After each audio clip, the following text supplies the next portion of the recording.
Yes, of course, it has made me money, of course. The second decision that I took was being uncomfortable, being, you know, able to go out there and struggle. Most people who are struggling, they think of struggle as a curse. They think, okay, why Lord has given me this sad, boring lifestyle, right? But just think about the positive sides of that sad, boring lifestyle. You, on the one hand, might think, okay, I'm not able to go to clubs with my friends, not able to enjoy my teenage life, not able to enjoy my, college life, or etc. etc. But just think what opportunities you have in your hand when you have a very small friend circle, or maybe no friend circle at all. You have the time that you can use on yourself.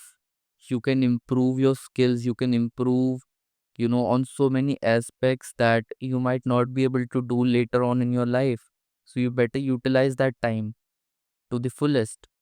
Okay, go out there, struggle, do learn a high value skill. That is the third point. Learn a high value skill that will make you money. When I did my PCA, I was not very good at directly programming or anything from the beginning. But when I started the programming and making softwares, developing different kind of applications, I had a interest. I developed an interest when I was way back in my 11th 10th standard.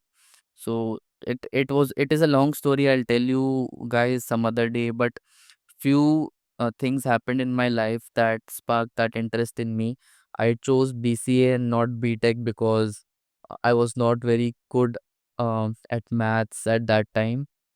So I was very afraid of maths, that okay, if I take BTech, I might not be able to, you know, do very well in those subjects. But then again, in BCA I still had maths, but it was good. I was not very challenged by it. It was not that hard. So those are few other tales that I will tell you later. But it's okay, that sparked the interest in me to learn something new. And when I learned that skill, I in the college we were being taught C++, plus plus, C, the usual things. But I was not, uh, really catching up to that. I was on to something else. I was on to Java, I was on to Kotlin, I was on to Lua language at that time. And I started freelancing way back in my early 11th standard.